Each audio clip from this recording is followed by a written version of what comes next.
Hey guys, welcome to Group Chat. We're here with some news, and we'd like to get you all caught up and ready for the rest of the week and to sail into the weekend. Got a good one. We got a good one. We got a lot to talk about. It is our midweek episode, which is now when we end with winners, losers, and content. So you have that at the end. And then, we're talking about inflation. Things are booming. Elon has thrown his hat in the ring. Not with Zuckerberg, because he's ripped and hanging out with UFC stars, but with AI. So X.AI, Elon is entering the AI. And what's the motivation? That's what we try to debate. That's what we're going to debate. What's the motivation behind old Elon here? Anand and I have a little bit of different perspectives, but starting to get a little crazy. And then a lot of other news. And like I said, we end with our winners, losers content. We got a good episode for you. You ready? Let's go. Let's do it. Cash. Ladies and gentlemen, Group Chat. Cash. It's $1 trillion. Hot. Members tent. Yeah, it's where I belong. Wow. I mean, fresh out of the members tent.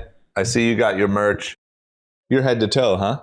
Yeah, I got the t-shirt on, got the hat on, courtesy of Eric Deluxe. Javier went and got me my merch yesterday. I belong in all members' tents except for the boys.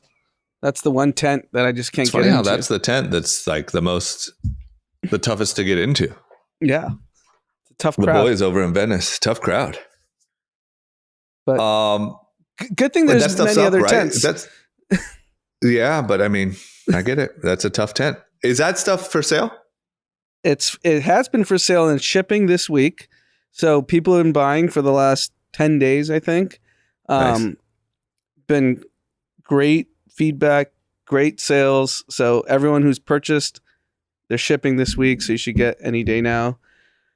So, rock your members tent and be proud. The Group Chat members tent is the hottest tent of them all.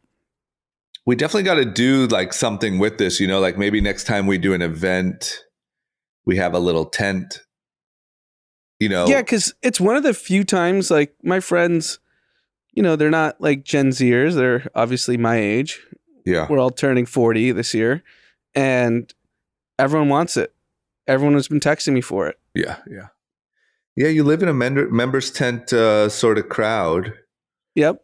And I guess, it is still resonating with the young audience because the boys, they go with the tent strategy. Tents are hot. Yeah, because if you're not in the real members tent, you at least want to try to be in a members tent. Well, and look, I would say in their world, that tent is the members tent. Yeah, no, it hard to get into. Is. Hard to get into. Okay, well, I think at all of our events from now on, we should have little tents, even if they're just little baby tents, and it's still our members tent while we're growing. Yeah, everyone wants some sort of exclusivity in what they're attending. They want to be like, I'm here for a reason, and I belong here. And what says hot event like a tent, Yeah, no, totally. Okay, so shopnewrepublic.com.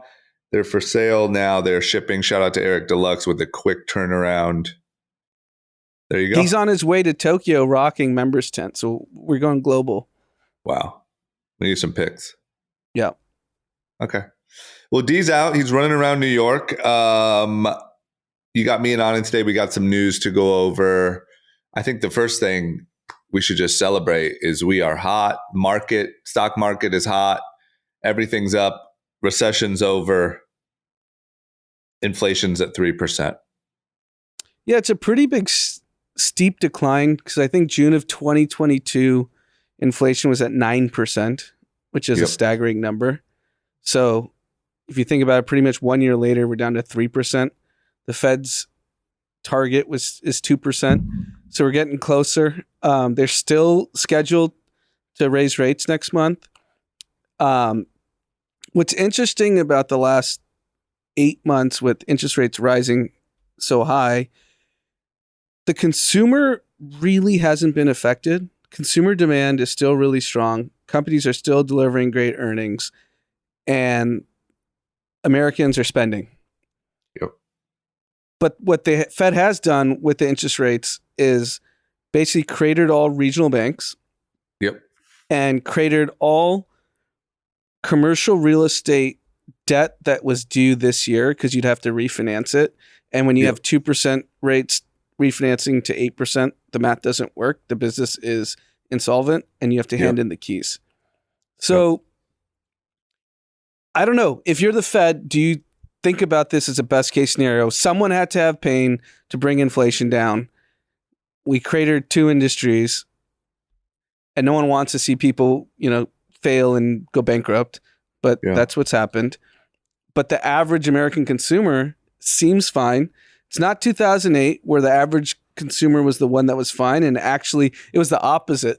The banks all won because interest rates went to 0. Yeah. So and the average consumer got creamed. Yeah, average consumer got creamed. So it's a pick your poison, and will they parade around as this is a win? I don't know. It's a.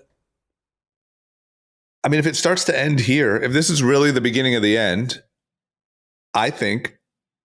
Look, I don't think any of these situations are a win in my book, but I think that if you're them, this is a win. If the voters were not wiped out, that's all that really matters at the end of the day. Yep. The voters, the average person, the voters was not, aren't in commercial real estate short-term debt. Yeah. Right?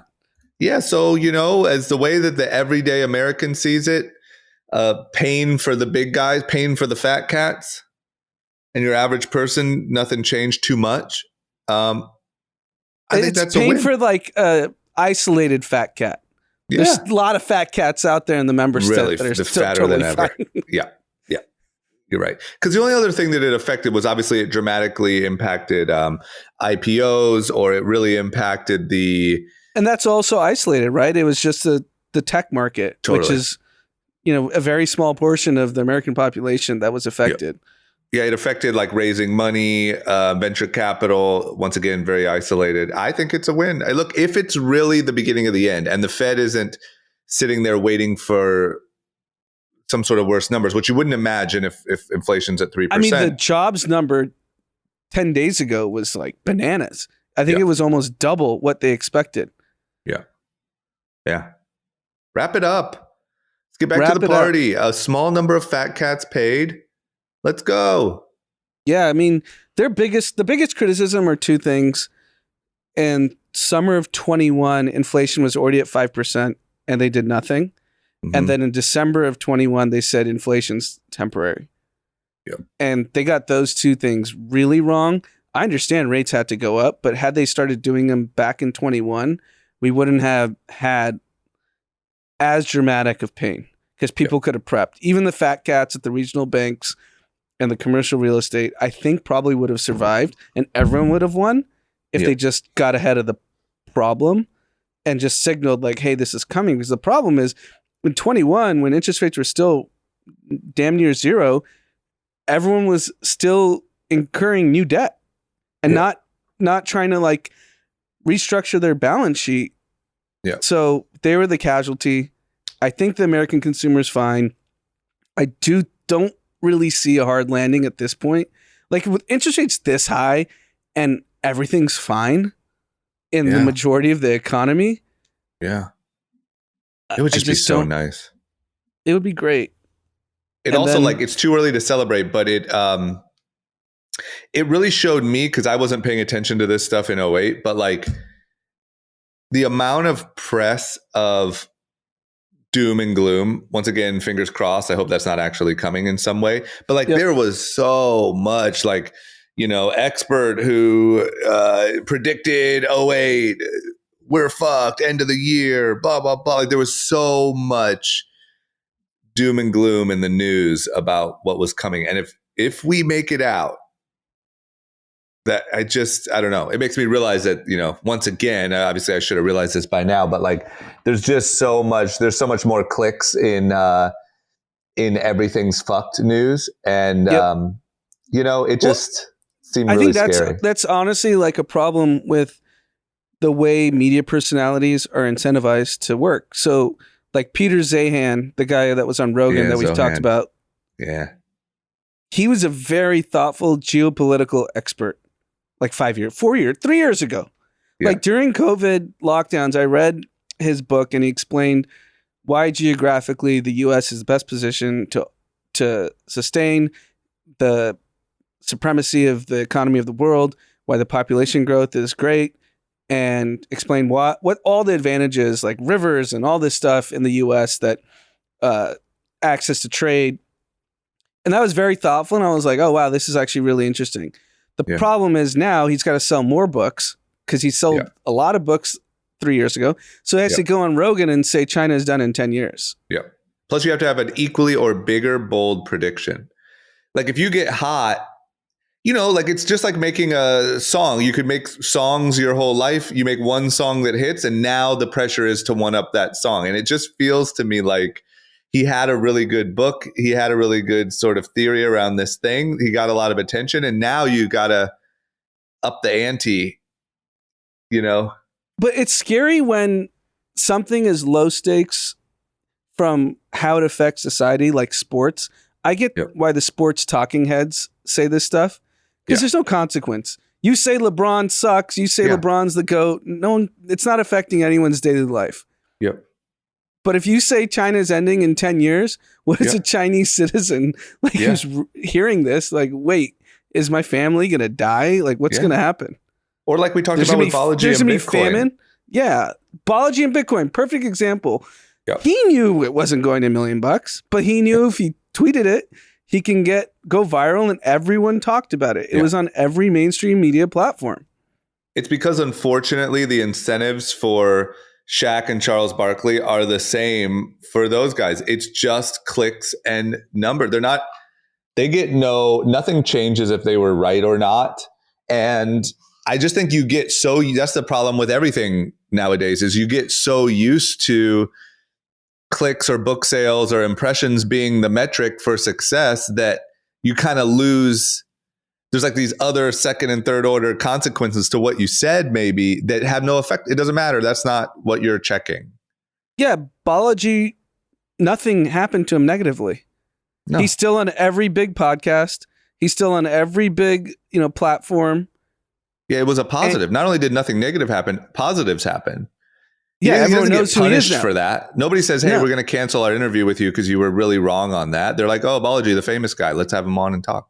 Yeah, exactly. And then he can probably, he's obviously he's a smart guy, so he can just talk his way out of it. Yeah, I think that's everything. That's literally the presidential race is that. Like, if someone came in today, we keep saying we need like a super moderate person and blah, blah, blah. If someone truly was moderate, they would just get drowned out. You would get no attention or impressions or likes. And like, you have to. It's why Bloomberg, who was the most qualified candidate. Yeah, he was out on day one. Day one, first debate. Hot clip and you're out. Yeah, no, it's increasingly scary because I think we think both things are true. Social media is not real life, but social media also determines who's in power. Yeah. Because attention determines who's in power, and then like that's why I think it's so crazy that the Democrats are running the same playbook with Trump again. Like all you see is Trump news on from the left. And I just worry that formula worked for him before. Yeah, I mean, if you're the Democrats today, the marketing technique you could use, inflation's fallen off a cliff, and if you look at it, it coincides when the Inflation Reduction Act was signed. Yeah, just lie and say. Just use that. Yeah. Use it all. That's what the Republicans do. They're so good at lying or bending the truth to fit their storyline. Play the game. Don't just keep trying to trash the other guy and give him more impressions. No, it's frustrating because if you're willing to do a little more research, you can actually uncover the truth on a lot of these topics. But unfortunately, everyone's too busy with their lives, their families, their jobs. I get it. So no one's incentivized to dig. You just look at the headline and you think America's crumbling. You think America is great. You think Republicans are great. You think Zohan's China's stance is great. I mean, it's all insane. It's insanity. It's insane. You can't do it. I'm telling you, I'm at an all-time low in my social media consumption, and like it's like I even just went through it all, Twitter and everything, to try to pick my winners, losers, and content.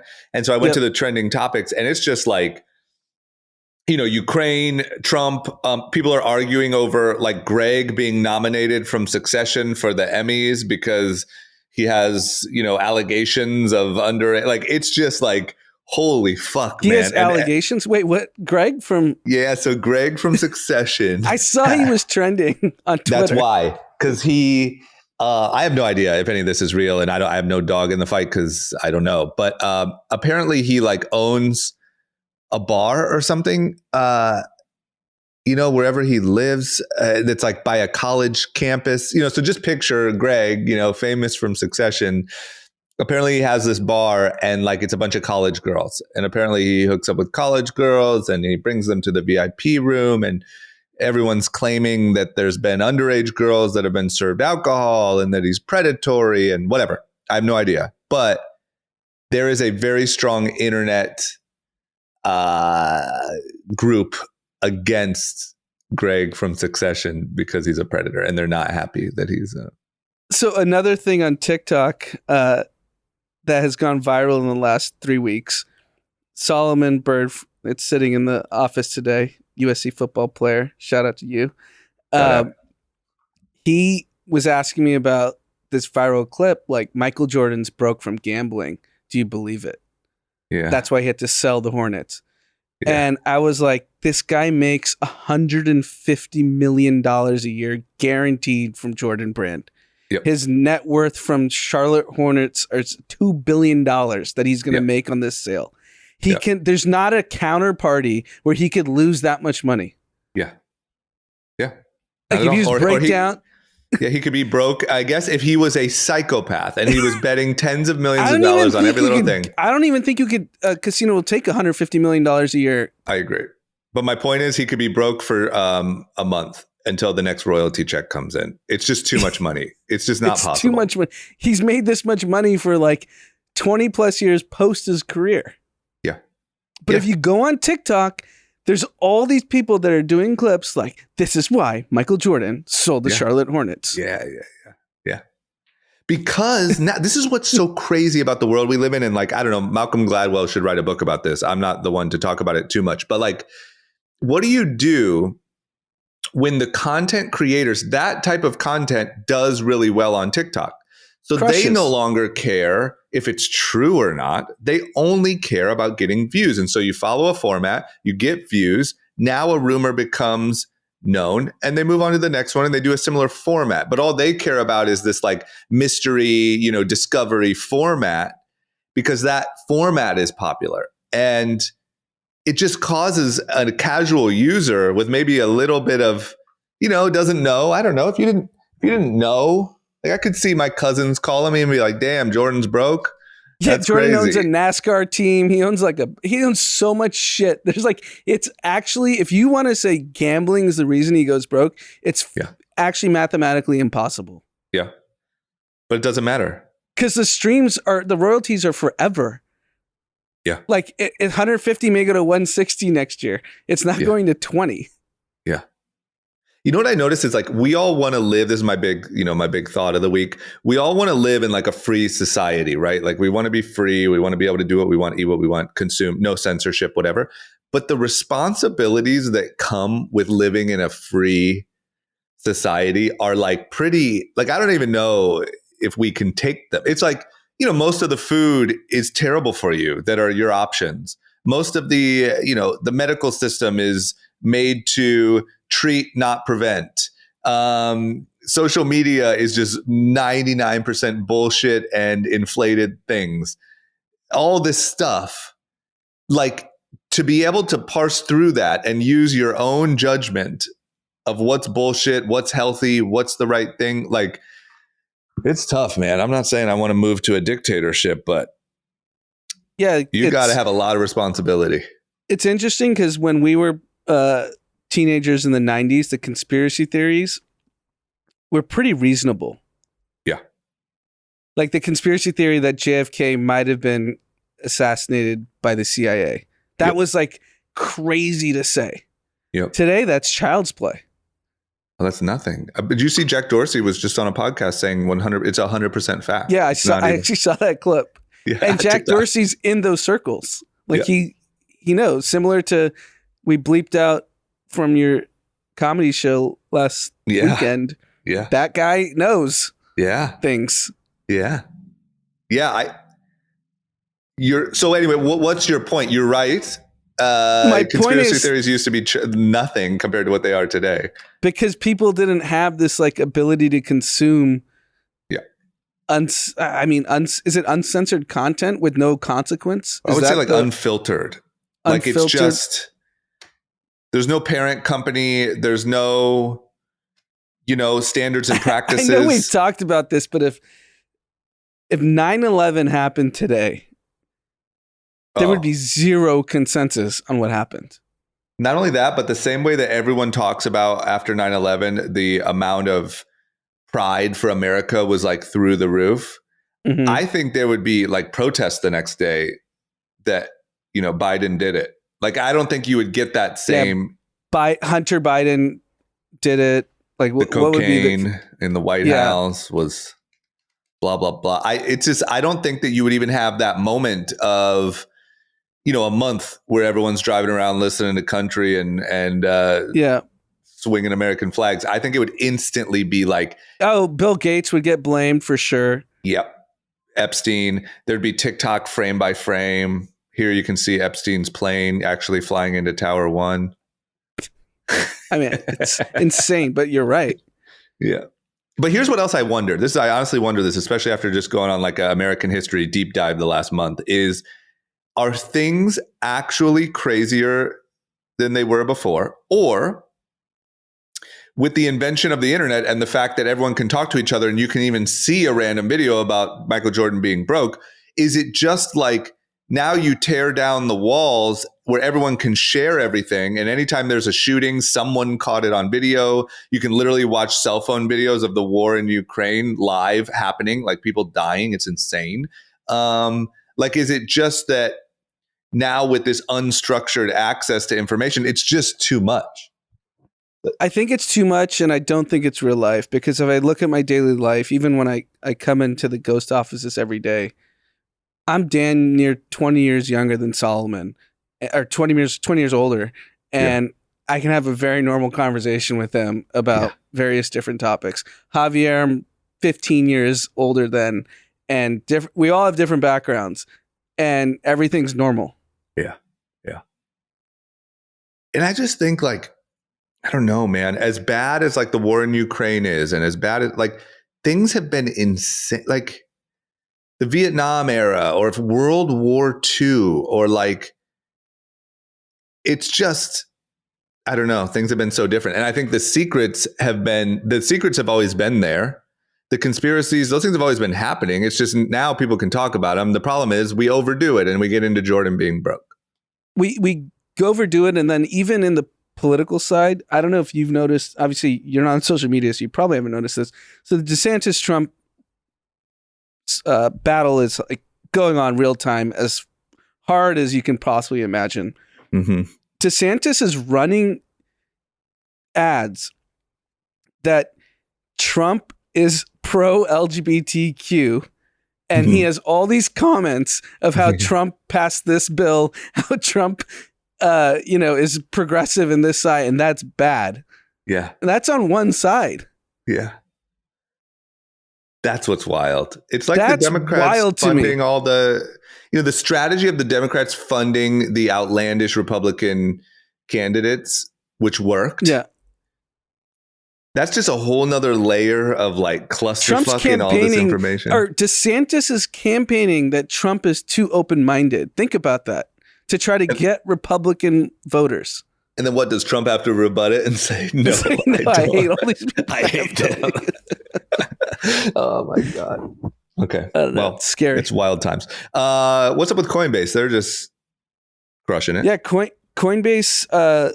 So news reported yesterday that all the ETFs that we had talked about, BlackRock, BlackRock, Fidelity, all the Schwab that want to run Bitcoin ETFs have now all agreed that Coinbase's software will basically be the data surveillance for the SEC to be okay with.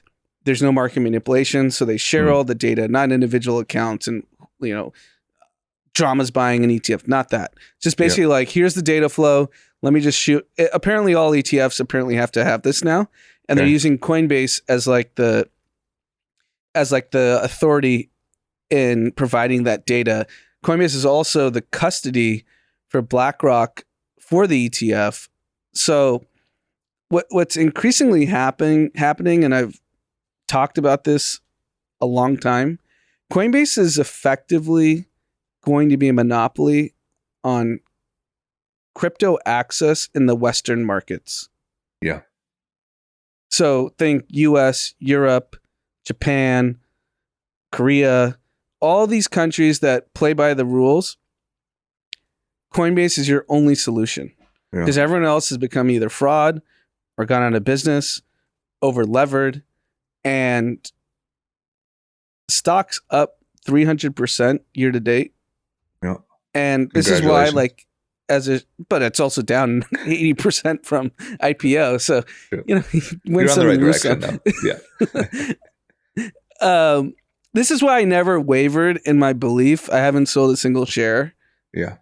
Since the company went public, because if you think about it long term, it was similar to how I viewed Bitcoin. Like, it seemed pretty obvious to me that it's going to exist in a meaningful way. Yeah. And now the way, I think the last 24 months of all these scams getting smoked out from 3AC, FTX, Celsius, not the drink, the exchange. It just shows that there's so many bad actors in the space. And this is the only actor that's working hand in hand with regulators across all countries in the world. Yeah. And they're the only ones that I think a country can get comfortable with being like, hey, we're okay with you operating. And shout out to Brian Armstrong, because it must have been really tough when you saw all these people like growing so fast and making all this money, and it was just the wild, wild west. And I don't know, there must have been so many times when it felt like, oh man, we can just to have the discipline. Corner. Yeah, right? To have the discipline of doing the right thing when everyone else was being rewarded for not. And for that to finally pay off and start to pay off now is just, I mean, props to him. That's a tough thing to do. So I've thought about this, and I was thinking, because he's been in crypto, I think, since 2009, 10. Mm-hmm. And if he was in crypto back then, even if he put a small amount of money in Bitcoin, Ethereum in 2016, like he's so rich that he was able to have the clarity, like, this is the way I need to build my company. Whereas the SBFs and stuff were like, this was their day to make money. Or you could be right, but also maybe just like, look, this is just what I want to believe, so I'm going to pitch it. Yep. Maybe Brian is just one of the rare, really hardworking, good dudes that does the right thing. Yeah. And I mean, it appears so. Because they could have done this 10 years ago and cut all the corners and been out of business in 3 years. Yeah, or he could have just bought the crypto and never started the company. Or he could have, whatever he has in crypto, probably, I think to your point, which I increasingly will agree with, is he owned enough crypto, personally, I would imagine, I don't know, that in 2017, 18, after the first crash, been like, cool, someone else run this company. I'm really rich. I don't care. Yeah.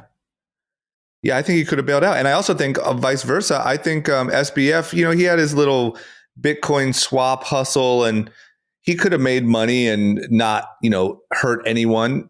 But I just think he's a piece of shit. And I think, money and like the availability to huge opportunity, nothing shows, where your weaknesses are like that. And it just seems to me, once again, I'm weaving a bit of a fairy tale because it's what I want to believe. It seems to me that Brian Armstrong, just there's a strong moral sense that even through so much like temptation and examples of competitors doing it, and even probably questioning, like, am I going to get left in the dust? I mean, look what Uber did. Uber went and broke a lot of laws and did a lot of wild shit, but it worked. And in the end, it was worth it. That company is now legit, and it now is, you know, a great company because of the recklessness that it took to disrupt the industry. So there's an argument that like, oh, this is what I should do. This is what our competitors are doing. This is what whatever. And he like stayed so morally sound through it all and made life a lot harder on himself than it had to be.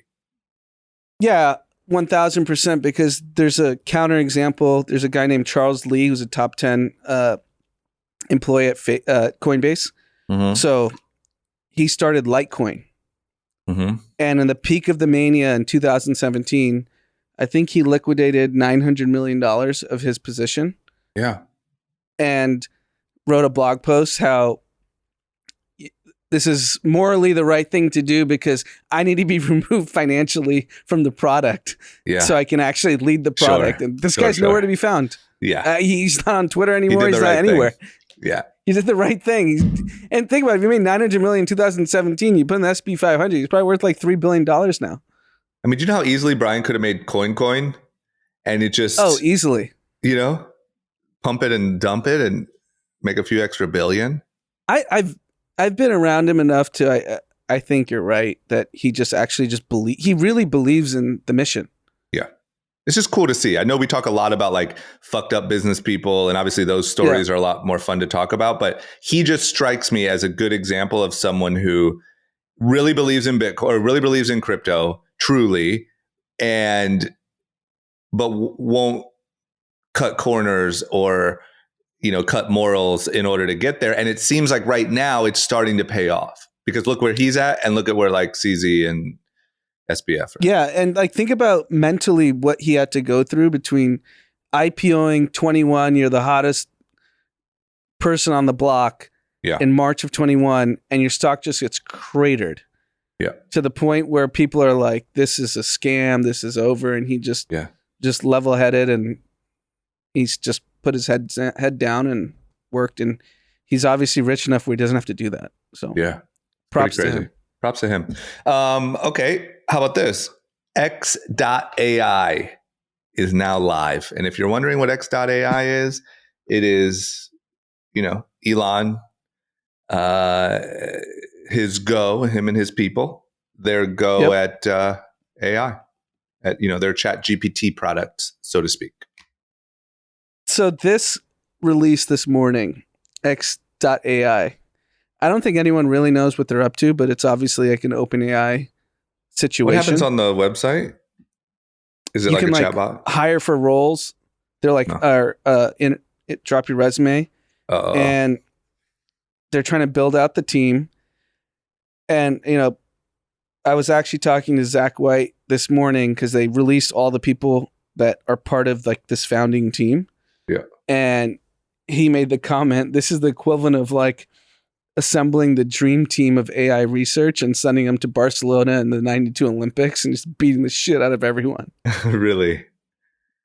How is he so good at talent, man? He's so good at that. How does he have the time to start this? Like, I know. And how does he convince these people to go to him? You know, it's just fascinating. If you study like business, it's just like, man, how does he obviously what he does better than anyone is collects talent. And he like moves to where everything's going. Yeah. Like he probably like, you move there and you're competing with Google and OpenAI and you know what I mean? I mean, you got to imagine given how he's made moves, like didn't he tweet that him and Zuck, he's like, I want a dick measuring contest, literally. He tweeted that, right? Did he? Yes. He tweeted that. He's wild. So ego is clearly driving all of his decisions, right? So he can't stand that Zuck called him out. Now Zuck is with I need your opinion on that after I make my point. Mm-hmm. But right now in AI, which is OpenAI, which he actually was technically a co-founder, Sam Altman's on covers of magazines. He's meeting with world leaders. Yeah. And he's the face of AI today. Yep. Whether he should be or not, given what everyone else has achieved. If you were to ask anyone about AI, they'd be like, oh, Sam Altman, I've heard of that guy. Mm-hmm. And he's probably like, fuck this guy. I'm doing my own AI and I'm going to be better. I got to imagine that's the motivation. What else is it? I'm done with believing he's just like this humanitarian, because Twitter is a perfect example. He's not. He challenged another mogul to measure his dick. I'm trying to find it. Is that real? He did say It's Zuck is a cuck. And right after that, he says, I challenge him to measure a dick measuring contest. Oh my gosh. Yeah. But bro, Like, you're the richest guy in history, and you're like... Yeah, so it's not like altruistic is my point. At this point, it's like ego and legacy. So he sees Sam Altman getting all this fame, and he's probably like, I know way more about AI than Sam Altman. No one's questioning whether Elon's a genius or not.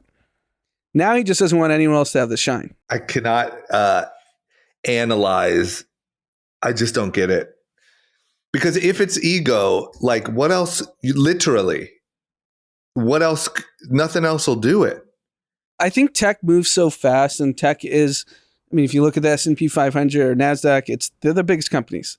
So there's a face of tech that's changing faster than ever, right? Bill Gates was the face of technology for such a long time. Then Steve Jobs came along. He became the face of tech. Then Zuck came along. He became the face of the new age tech. And then AI right now, Sam Altman, AI is the only thing everyone's talking about. And he's the guy. I don't see what other motivation. Do you think he's trying to it's not money. Like, did he put out, like, you know how he's real big on his mission statements and stuff? Did he put out like a mission, like why XAI exists? No, he just said, I'm announcing XAI. I just went on his Twitter. Yeah, I don't know. I have trouble here. I mean, look, I do legitimately believe, unlike you, I believe that his motivation for his tweet SpaceX was announcing formation of XAI to understand reality. I think you're right. SpaceX, Tesla, all these things that he'd created 10 years ago were, I believe whatever, Twitter, longer. though. That's where you and I differ. And I think he had the right intention, and then he got too famous. Yeah. And just like everyone we know, just like the LA club rat that becomes famous and then their ego goes out of control. Yeah. It's just a different scale. Yeah. Listen, it's a valid point. And because we've seen it at the smallest scale, and now we're seeing it at the most global scale we've ever seen. And I don't think anything's different. It's just like, if you're doing everything you're doing and then you're like jealous of Sam Altman, that's just fucking crazy. Think about that. I think he has to be. Interesting. I don't know. We'll see. He's always been good at doing interviews and doing things and saying, whether you believe it or not, saying what the mission is. You know, I bought Twitter because of this reason. I started SpaceX because of this reason. We'll hear what his explanation is of why he got into AI, or why, I mean, look, apparently, obviously, like Tesla and all that stuff, they've been gathering and working on AI for a long time. But why get into it on this level? Yeah, his tweet that I think I read while we were chatting, he says his mission is to understand reality. I don't know. I need more. I need more than that. But he is a talent aggregator, which is crazy. Bro, that's insane. If you think about, like, once again, you can think about like how he spends his time. That's crazy. You want to know what I just saw, by the way, and I just pre-ordered it, is Walter Isaacson, who wrote the Steve Jobs book, is releasing an Elon Musk book. Wow. So and Walter Isaacson like trails the person all the time, like, always like an honest take. They're not puff pieces, right? They never have been in the past. And Steve Jobs, like, that was one of the, like, he was dying, and that was one of the agreements was it has to be honest. It has to show the bad parts too. So curious about that. But you can look at how he spends his time. You can look at how smart he is. You can look at whatever. But like, how to gather talent at that level, like, even for the talent to not be like, well, look, I mean, this guy's busy with a million other things. And not only the talent's like, he just challenged Zuck to measure his dick. Well, yeah, and he has time to do that too. Yeah. and like go do jujitsu. I just saw a video. I didn't watch it, but I saved it. There's a video of Lex Friedman doing jujitsu with Zuckerberg for like 10 minutes. And is that who Lex did jujitsu with? Elon, right? Yeah. Or no, right? Yeah. Mm-hmm. Let's talk about the post. Give me your thoughts. The big Which Zuck post. So, bro, hold on. I got to look it up. I didn't see it. You don't know it? No. There's no way you don't know or this. Something? No, it's with him and your homies. The guys you watch every weekend. Google it. On Instagram? Instagram. I cannot believe Israel Adesanya and Volkanovski and Zuck were all fighting. But wasn't he like, didn't he have his shirt off or something? Yeah, he had his shirt off. You need to get back in the real world, bro. But it's a lot. He's ripped. He's ripped. Okay, no. Oh, man. I mean, I'm into it. I don't know what to say. I mean, this guy was like, what? Like, I'm traveling around the country and living with a different family. Remember when he was on all these bullshit things? I'm into this. And he was like running everywhere. Remember he did his own run club, right? Yeah, he did. This one I'm all about. And I think this is changing. I can only imagine it is for other people too. This is changing my perception of him massively. So you know the sport 100 times better than I do, UFC. Yeah. And I've heard from UFC fans that I know that follow this stuff pretty closely. And my original take was, because I know the names, but I don't follow the sport. Yeah. That if these stars in UFC, from the people that I know that are involved in MMA, they take their craft so seriously. Yeah. They're not willing to just like post, a clout chaser. So if Israel's willing to post him with another champion, is Volkanovski a champion? Volkanovski, yeah, he's number one ranked pound for pound. He's like considered the best fighter in the world at the moment. Okay, yes. So they're willing to take a picture, and you know how hard they treat their craft. And I was like, that sport's very different than like the NBA and NFL, where you would see like, Tom Brady's throwing passes to Kevin Hart. You're like, whatever, who cares? Sure. It's funny. Yep. But I feel like MMA is like very particular about who they associate themselves with. Yeah. And I was like, this must be a sign that he's real. And then someone said Israel really craves attention, and Zuck probably just PJ'd him to wherever the hell he was and maybe paid him a bag and said, let's get a session in. Yeah. And so you're asking, like, what does it tell me? Which one is it? Because I don't know these people. Like, if you were to ask me what LeBron's motivation from a post was, I could probably give you a fairly Let me tell you what's impressive to me. This is what's impressive. So it's similar to both of those angles. I don't think, Israel's fucking thirsty for attention, whatever. That's just like kind of hatery talk. What it tells me actually is that the fact that Zuck even gives a shit about Izzy and Volkanovski shows that he really, like, those are his stars. Like, he's not posting photos with LeBron or Oprah or, like, those are his celebrities, which means he really cares. It's not even him and like, like I could see him and like Chuck Liddell, like the old champ that, it's like, oh, I love UFC. It's like, no, you don't, dude. Like GSP or someone. Yeah. Like he knows what's up. He's very current. And the fact that he cares enough to want to go roll around and sweat and train with those guys. Those guys are stars, but they're not LeBron James. It's not like, wow, I went to the gym and Steph let me hit a couple 3-pointers. Like, it's still a relatively niche thing. He cares enough that those are his stars too. And he's rolling around and sweating and, not ashamed to show his skills, because that would be really embarrassing. You're a poser, and those guys know you're a poser, and it would all be whack. And he's fucking ripped. It just shows to me that he really, really loves this shit and is like a fanboy for the real stars of the sport. It's impressive. Yeah. That's why it changes my perception. Like when you hear his Murph time, it's like, damn, you can't really fake that. That's just undeniably very difficult.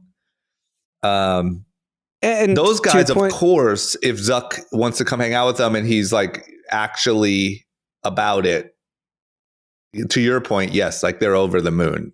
It's not because he's a fanboy and he wants to go see Zuck and he'll do anything for attention. It's fucking Mark Zuckerberg, ripped, that wants to come do jujitsu with you. Who wouldn't take that opportunity? Yeah, I've never done jujitsu. It's not the most flattering sport from what I've seen. No, it's not like we're meeting up to shoot free throws or even hit a golf ball. You're going to fucking sweat all over each other and fucking rub each other's nuts in each other's faces. It's like a brutal, like it's gross, dude. It's very like intrusive. It's not like we arm wrestled. And like to your point, it's not free throws or shooting or swinging a golf club. Like even if they're not really trying, you're still risking yourself for like a quick injury real quick. Yeah. It's cool. It's look, you can't hate on anything in that picture. That is my take. You can't hate on Izzy or Volk for hanging out with him. You can't hate on him for hanging out with you. You can't say he's a poser. You just can't. Like any person at his age that gets involved enough in such a hard, like invasive sport to get those muscles and practice, you got to give props to, especially one of the richest dudes in the world who could be doing anything else. Yeah, because any able adult human can go on a basketball court and shoot a basket, and then Steph Curry can shoot a basket and you can take a picture. Easy. Anyone could do that. Anyone. But almost any other sport, but fighting. You can go to the Dodger game and throw a first pitch. You can go to the blah, blah, blah. You can do any of it. It takes no dedication. Getting to the level that Zuck is at, even if he's still a super beginner, is very hard. And like I said, like he's getting his face mashed. He's definitely catching elbows. He's definitely getting fucking ringworm. He's definitely like, he's in it and it's gross. And you got to give him props. And I'm kind of a Zuck hater a little bit. I mean, not big time. I don't care, but like, I like to rip on him. And I loved making fun of the American flag photo with the sunscreen all over the face and the fucking He's come a long way from there. It's cool, man. It's so cool. Overusing sunscreen to fighting two of the UFC champs is pretty And this is where I get a little like Jim Broy is like, I think once again, you can go shoot a basketball, fine. But getting off your couch and going and like really, there's no way in that sport to half-ass it. Really putting yourself into a challenging position over and over and over and getting better at something and getting stronger and getting more fit. And you can't hate on that. Yeah. It's fucking cool, especially when the guy, like I said, could be doing anything else. There's a million other hobbies or even like athletic things that he could be doing. I got to remember, there used to be those photos. You said the run club. Now I remember there was those photos of him running where it looked like the president running. It was like him running in a security team. And it's like, yeah, that's what Zuck should be doing, I guess. But fucking rolling around on a mat with these guys. Pre-pandemic, this might have been like 6 or 7 years ago. He ran in China in Tiananmen Square. China is the most populous country. Was actually. I think India passed it, but you get the point. There's a lot of fucking people there. Yeah. And he's in Tiananmen Square and there's 0 people in the photo. Yeah, exactly. Like that's like actually no other day in the world has there been 0 people other than COVID at Tiananmen Square. Exactly. And rolling around on a mat with these guys. I mean, Zuck is going to like, he has to be getting injuries, little injuries. You can't get thrown around and twisted up like that. Like he's getting hurt. There are injuries that he's nursing. He could very easily, tear a tendon or whatever. There's no way to fake it. He could break a wrist. He could do all that stuff, right? Yeah. You got to give him props. Pretty sick. Okay. Hey, what's up with Lina Khan? She's just trying to break everyone up and losing, or what's good? She's really not having a good go at it? She went after Microsoft for the Activision deal, $75 billion. She lost it. And it's funny, Dan Primack, who's the leading tech reporter around, tweeted, Lina Khan is the Oakland A's of the FTC. The Oakland A's are notoriously a terrible team. Yeah. So she's just catching L's. And would you say for our listener, like she is the person in charge of antitrust, of breaking up big business? So if like a big company makes an acquisition, her job is to be like, is this fair for competition? Is this fair for small businesses? And I'm torn on this, and I'm curious where you land, because we've neutered big tech for the last 20 years, basically, in making large acquisitions. So this was a really large one, 75 billion. Microsoft's the only one. It's kind of ironic. They were the ones who were the face of antitrust in the late 90s and early 2000s, and now they were able to buy LinkedIn for 21 billion. They bought Activision for 75 billion. Like, those are acquisitions that Facebook and Google just can't do. Yep.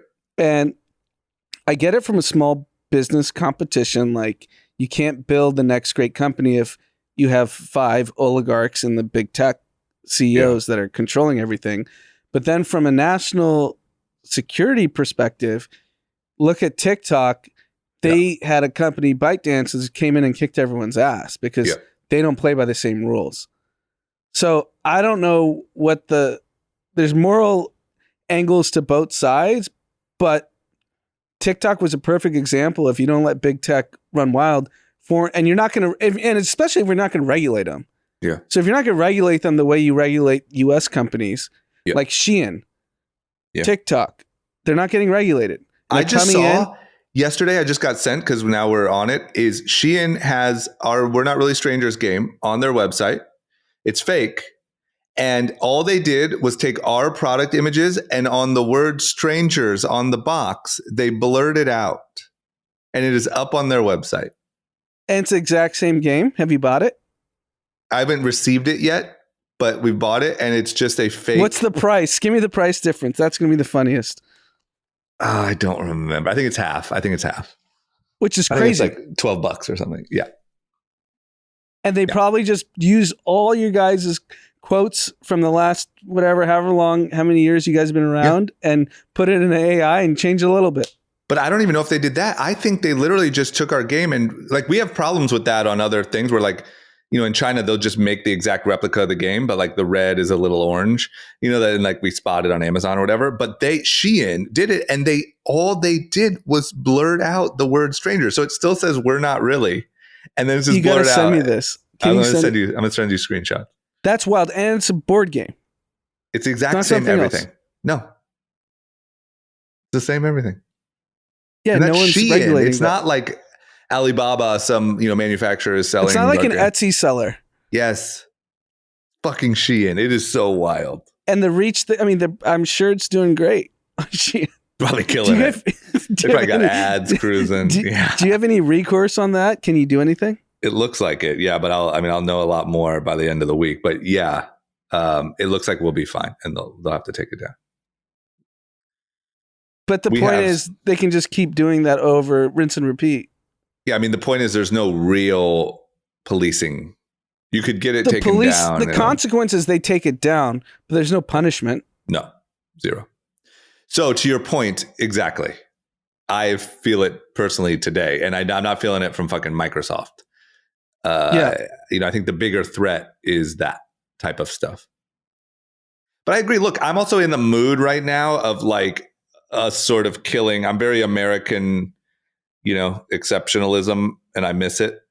And I just feel like there's all these examples of China embarrassing us. And I don't personally see how Microsoft buying,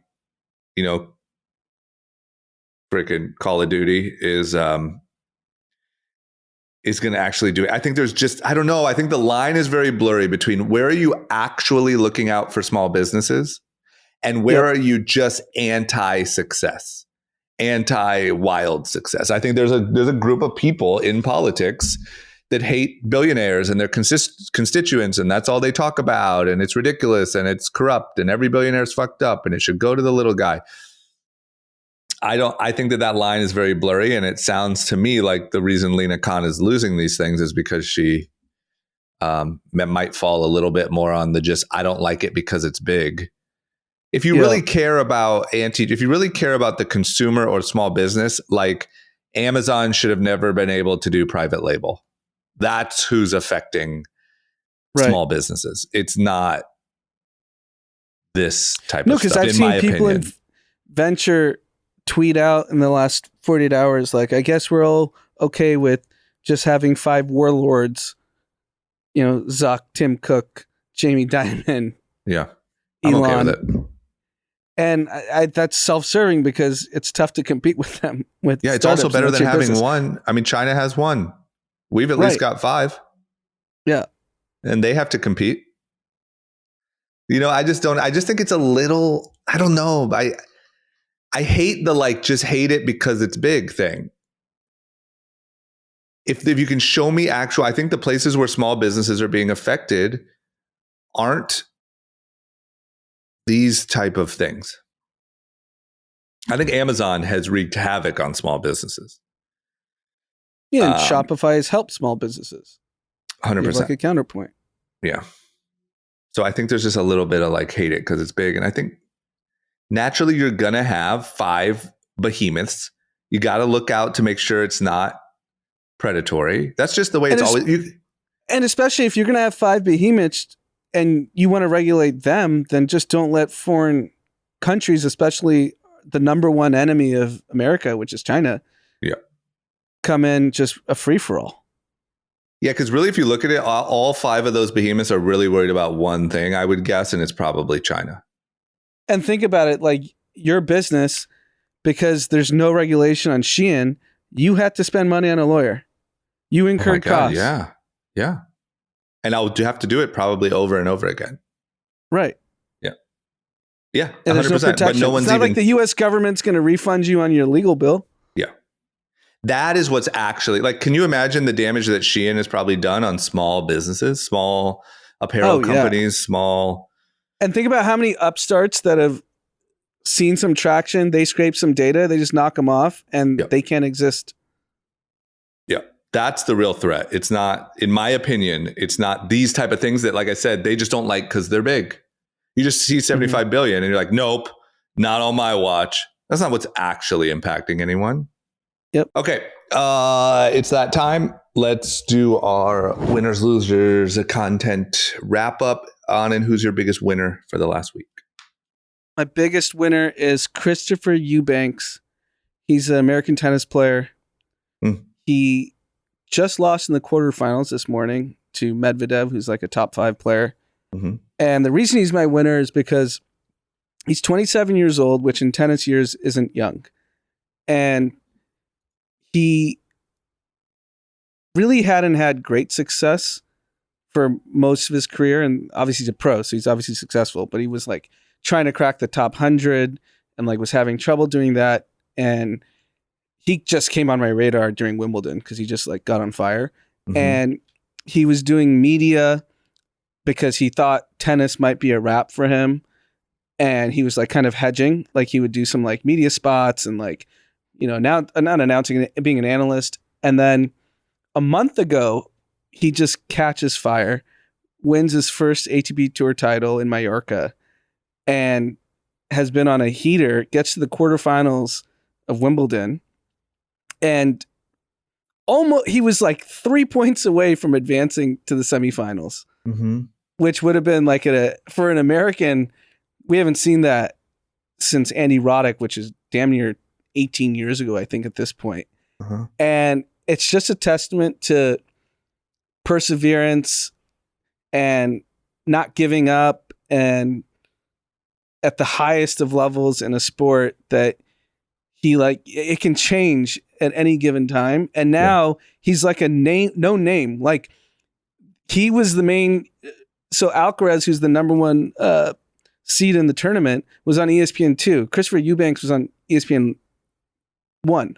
And this is how quickly your life can change if you just start succeeding. So I was super into the story the last few weeks, and admittedly didn't know who he was till Wimbledon. And I'm excited. Hopefully he continues this, and Americans dying for tennis to be relevant. And I'm a fan of the sport, so hopefully he can do it. And he's so charismatic. He was getting the crowd going. He had Coco Gauff in the stands watching every game. It was dope. It was fun. Yeah, that's good. I'm really bummed. My tennis, I kind of You've fell given off up on tennis, right? You're golf. Yeah, golf Liv took got over. Liv got me. I just pre-ordered. Somehow there's already a book out coming out about the Liv, behind this The real story of Live Takeover. We'll see if it's any good. I'm just going to go easy but obvious to me, and I've already said it all, so I don't need to go too in depth. But I got to give my winner to Zuck. Okay, he's doing it. For every reason that I just said.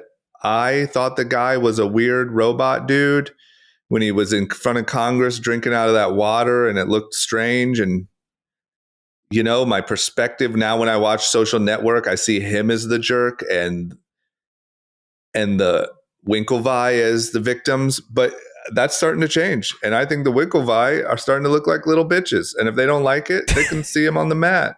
Send location. And it's interesting because Zuck has been famous since he's, call it 20, 21 years old, running Facebook. Yep. So he's never been able to live a normal life. And he had to go through all these transitions, like how you talked about. You didn't like the way he drank water. He was sweating on stage in interviews. Yeah. He was running in the sea of nobody in the most populous country in the world. Yeah, a lot of sunscreen on. And then you think this was the calling that changed him? You think MMA changed him? Mm-hmm. I know people get obsessed with it. I think we'll go down to see Zuck as before MMA and after MMA. Yeah, because a guy like him probably doesn't have friends. He does now. Izzy Volkanovski.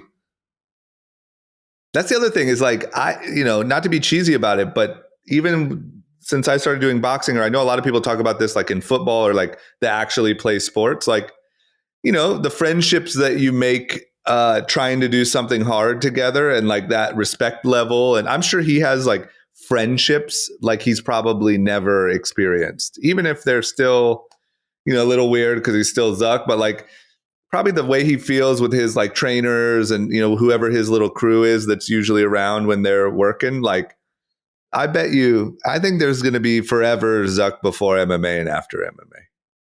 Yeah. Even after, I think the Joe Rogan interview was the inflection point. Yeah. Because I assume they spent time privately either training or working out, because Rogan has mentioned on several pods subsequently of him meeting Zuck. He's like, no, that guy knows MMA. Yeah. Like he's in it. He's not a poser. Yeah. Yeah. And Rogan wouldn't say that if he didn't believe it. And we thought maybe he just did MMA for a year to prep for the Rogan interview because we thought he was such a robot. Yeah. He's about it. I got to give him credit. Who's your loser? Prigozhin, the head of the Wagner Group, still unconfirmed. So we're recording at like 2 p.m. on a Wednesday. So don't blast me if this ages poorly. Mm-hmm. He was 200 kilometers from Moscow to potentially toppling Putin less than a couple weeks ago. Yeah. About faced, apparently had shelter in Belarus. Yeah. And then there was this Putin Prigozhin meetup that supposedly happened. Sure. There's reports live on Twitter that was staged and he's dead. I feel like Prigozhin and a very high window probably had a meetup. Yeah. So talk about rise and fall. He had a good run. I mean, from like serving plates of food, he got to live as a billionaire, sort of warlord for a minute. And just this could all be false too. Who knows? He may pop up. This is the age of social media. Like, I'm not going to say. Yeah. But isn't it like generals and stuff saying they don't believe? I mean, you would think maybe you would think that maybe some people know already, like high up in intelligence. Yeah, you would think so. Like the CIA knows what happened to him. Yeah. They know what window he fell out of. It kind of sounds like what you were saying about Elon. He just, he blew up and he started feeling himself and, ego got too big. He tried to take down the whole government. Yep. Okay. Well, we'll find out. We'll hear eventually, I'm sure. But that really happened quickly. Yeah. Rise and fall. My loser is the Writers Guild. Let me actually read this tweet here because it's pretty harsh. The studios reportedly have no intentions of speaking with the Writers Guild and strikers for several more months until, quote, union members start losing their apartments and losing their houses, a studio executive has said to Deadline. So number one, they sound like Jay Powell. Yep. They're Jay Powelling their own organization. Yeah, they're Jay Powelling it. And I don't know. I mean, it seems tough. Seems like a tough battle. I do empathize with them. Like I said, I see them every day on my way to the gym there because I go by North Hollywood by a studio. It seemed like the crowds really like swelled big like a few weeks ago, and then it seems pretty sparse now. But I don't know. I mean, that's not a good sign if you're out there. It's 90 degrees in LA right now. You're out there with your sign, and that's not it's not what you want to hear. Yeah, I think it's what we've said. They have no negotiating leverage, and whether what you believe is just or not, you're negotiating at the wrong times where all these businesses are losing money when they weren't. 90% reduction in profits in the top studios. I just don't see how they cave, they being the studios, when their business models don't work. Yeah. Yeah, it looks like they're not going to. So sorry for you guys. Good luck. I don't I don't want you to be losers. I want you to be happy and taken care of, but I don't know. Might be bad timing. You got any content recommendations? I saw the new Mission Impossible last night in theaters. Look at you. We can always count on you. It was good? Blockbuster. Tom Cruise is the GOAT. I can't believe he's doing these stunts. I don't know if you've seen the clip on social media. Like, he actually drove a motorcycle off like a mountain and like had to pull his parachute. And that was wild, like, you could see the people in the studio, like, or whatever, the directors and producers, like so nervous. Like, when's he going to pull the cord?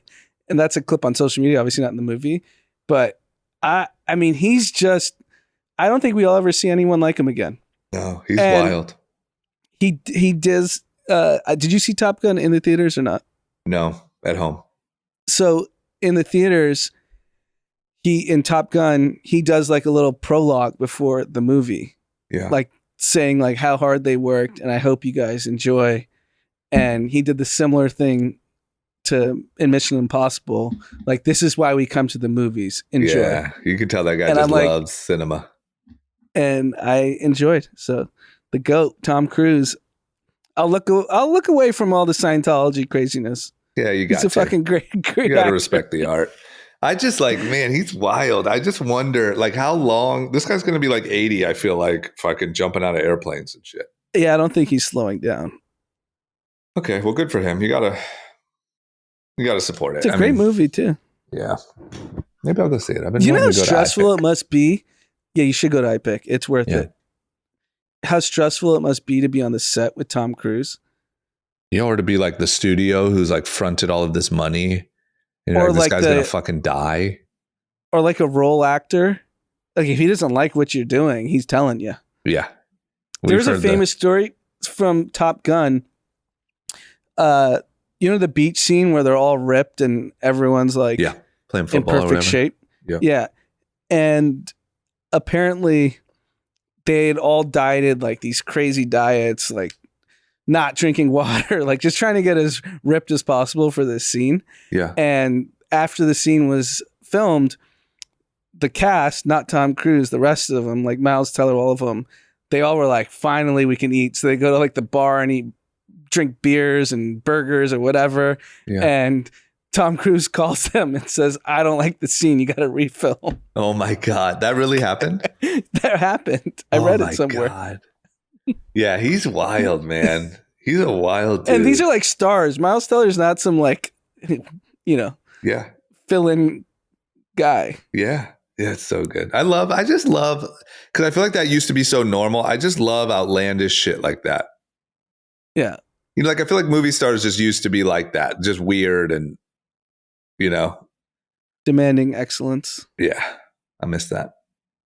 Mine is, I have a random one on Netflix. There's a Arnold Schwarzenegger documentary that is oddly really good.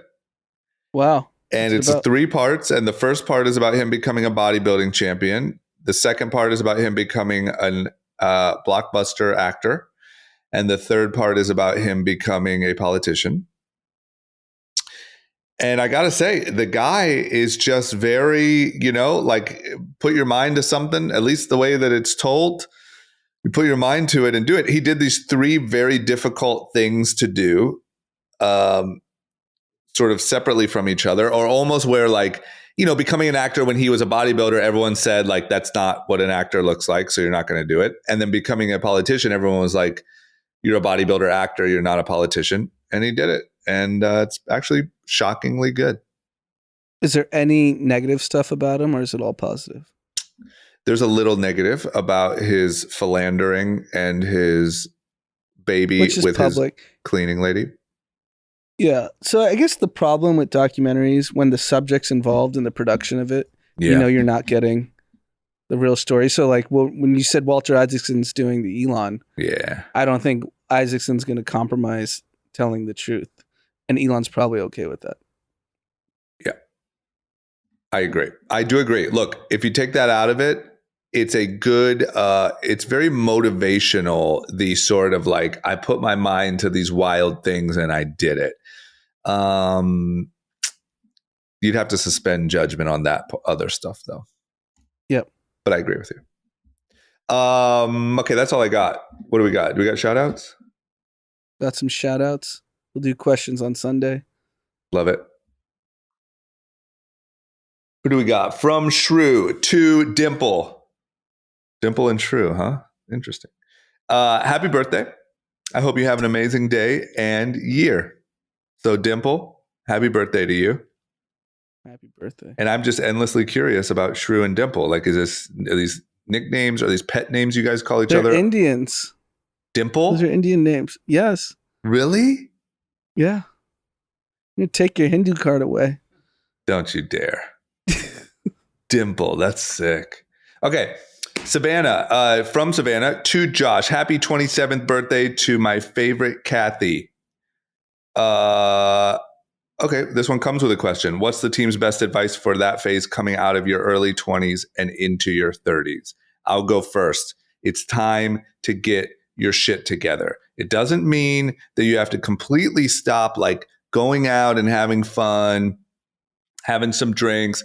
That's totally fine. But I really think going from 20s into 30s, it's time to kind of buckle down, get your plan together, get your shit together. That would be my advice.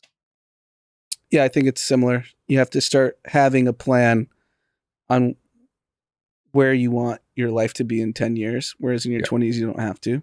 And it doesn't matter how successful or not successful you are, because you need to start thinking a little forward-looking. I agree. I think that's the time to do it. If you've already done it, you're ahead. Keep doing what you're doing. From Ernesto Palacios to, go ahead, Anand. Vianney? VNA?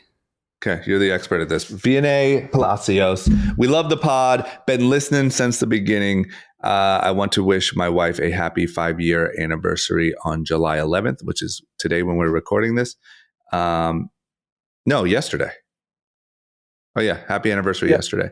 And thank you guys. Happy anniversary to the Palacios crew. Congratulations. There you go. All right. There you have it. There's your rundown. We'll be back on Sunday with the whole crew, I think, in the studio. Yep. Yeah. Okay, great. Everyone have a great rest of your week. Enjoy it. See you Sunday.